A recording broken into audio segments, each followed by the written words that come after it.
Hello everyone, कैसे हैं आप लोग। मेरा नाम है फराज देशमुख और आप लोग देख रहे हैं इंटीग्रेटेड फराज। जैसे कि दो लास्ट लेक्चर में हम लोगों ने डिवीजन डिस्ट्रीब्यूशन काफ़ी डिटेल में पढ़ा, like objects, identical objects, distinct objects. अब वो पूरा कॉन्सेप्ट है ना, बहुत कंफ्यूजिंग है, बच्चों को समझ में नहीं आता कब क्या यूज़ करें, कब वो फॉर्मेशन ऑफ ग्रुप्स आएगा, कब वो बेगस फॉर्मूला आएगा। तो वो बातें पूरी क्लियर करने के लिए ना ये एग्जाम्पल काफ़ी है। एक पैसेज जैसे में 4 क्वेश्चन है, इससे तुमको क्लियर हो जाएगा कब क्या फॉर्मूला लगाना है। तो देखो पैसेज पढ़ो। 5 balls are to be placed in 3 boxes। 3 box में 5 बॉल डालना है। each box can hold all the 5 balls। मतलब इतने बड़े बॉक्स थे कि 5 बॉल्स भी आ सकते हैं उसमें मैक्सिमम, और खाली भी रह सकते हैं। In how many different ways can be place the balls. हम कितने तरीके से बॉल्स प्लेस कर सकते हैं so that no box remains empty. कोई बॉक्स एम्प्टी ना रहे, मतलब भले ही 3 बॉक्स है उसमें एक मिनिमम रहे, कम से कम एक रहे, एटलीस्ट 1 का केस है। तो बच्चों देखते हैं पहला question. Balls and boxes are different. Balls और बॉक्सेस अलग अलग है, मतलब ये जो क्वेश्चन है ना balls and boxes are different वाला, ये क्योंकि एम्प्टी ना रहे तो केसेस बनेंगे कि 5 चीज़ें एक एक और 3 तरीके से जाएंगी, या तो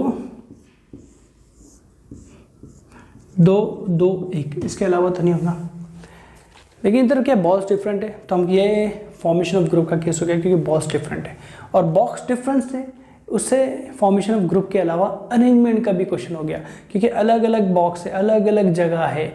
ग्रुप बनाने के बाद उठा के डालना पड़ेंगे, अलग अलग दिखने में बॉक्स है, दिखने में अलग अलग है तो अलग अलग उनको काउंट करना पड़ेगा।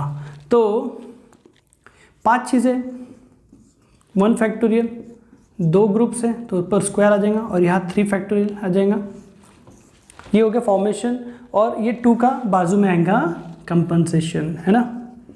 फिर ये पावर जो आता है वो कंपनसेशन आता है। तो फिर यहाँ पर क्या आएगा 5 फैक्टोरियल, 2 फैक्टोरियल का स्क्वायर और ये 1 फैक्टोरियल, और इस 2 का क्योंकि 2 इक्वल साइज है तो उसका आएगा। क्योंकि बॉक्सेस डिफरेंट है इसलिए इंटू 3 फैक्टोरियल भी आएगा। सिर्फ ग्रुप बना के छोड़ना नहीं, ग्रुप बना के बॉक्स में डालना है। और बॉक्स सब एक जैसे दिखते हैं तो हमको फ़र्क नहीं पड़ता किस में क्या चीज़ जा रही है, लेकिन बॉक्स सब अलग अलग है, क्या कौन से बॉक्स में जा रहा है वो मैटर करता है। लेकिन अगर तुम इसका सेकेंड क्वेश्चन देखो, balls are different, ball different है लेकिन बॉक्सेस आइडेंटिकल है, तो फ़र्क नहीं पड़ता है किस में क्या जा रहा है। तो आंसर क्या रहेगा, यही आंसर रहेगा सेम, सिर्फ फ़र्क ही रहेगा कि ये 3 फैक्टोरियल नहीं आएगा। तो आंसर सिर्फ इतना ही रहेगा कि 5 चीज़ों को 1 फैक्टोरियल का स्क्वायर, 3 फैक्टोरियल और यहाँ पर 1/2 फैक्टोरियल प्लस 5 फैक्टोरियल, 2 फैक्टोरियल का स्क्वायर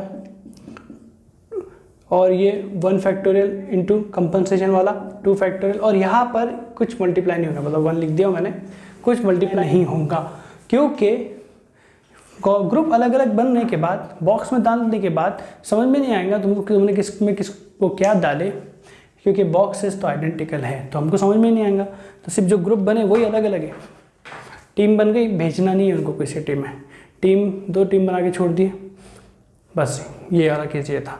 2 टीम बनाए, 2 से टीम भेजना है, वो वाला केस वो था।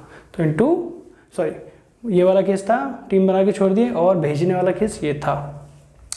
अब नेक्स्ट में आओ, देखो balls are identical but boxes are different. बच्चों जो तुम चीज़ें डाल रहे हो बॉक्स में वो आइडेंटिकल है लेकिन बॉक्सेस अलग है, तो ये है ना बेगस फॉर्मूला बन जाएगा। क्यों? क्योंकि बेगस बॉक्सेस जैसे हैं और आइडेंटिकल जो रहते हैं वो कॉइन्स हैं। तो बेगस मेथड तुमको ऐसे केस में आता है जब जिस चीज़ को तुम डाल रहे हो, डिस्ट्रीब्यूट कर रहे हो, वो आइडेंटिकल हो, और जिनमें तुम डिस्ट्रीब्यूट कर रहे हो यहाँ पर बॉक्सेस है वो डिफरेंट हो। तो ये केस कैसा बनेगा, बेगस मेथड बनेगा।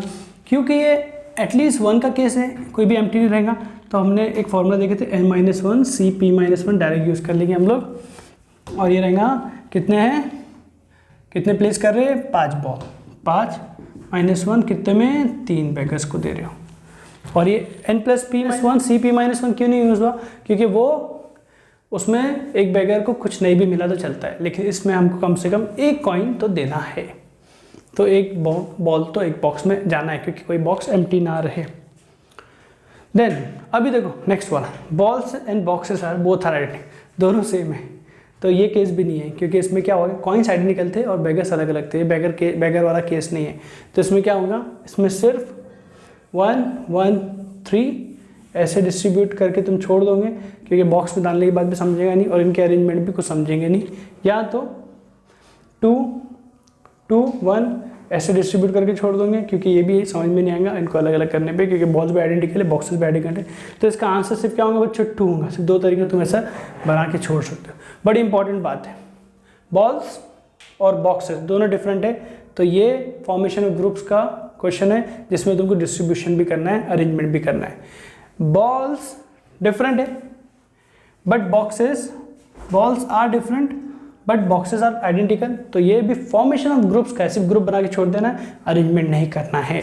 तो मतलब इसमें ये समझो कि जो चीज़ डाल रहे हो वो डिफरेंट है कि आइडेंटिकल है, और जिसमें जा रही है वो डिफरेंट है कि आइडेंटिकल, उससे मैटर करता है। अब देखो बॉल्स अब तक डिफरेंट ही थे दोनों केस में, इसमें आइडेंटिकल हो गया। जो चीज़ तुम दे रहे हो तो आइडेंटिकल होगी, लेकिन सामने वाले लोग अलग अलग है या बॉक्सेस अलग अलग है, तो ये बेगर्स मेथड हो जाता है। और अगर दोनों भी आइडेंटिकल है तो बस कितनी तरह से रख सकते चीज़ें वो तो देखते हैं, उनके अरेंजमेंट वो सब मैटर नहीं करती।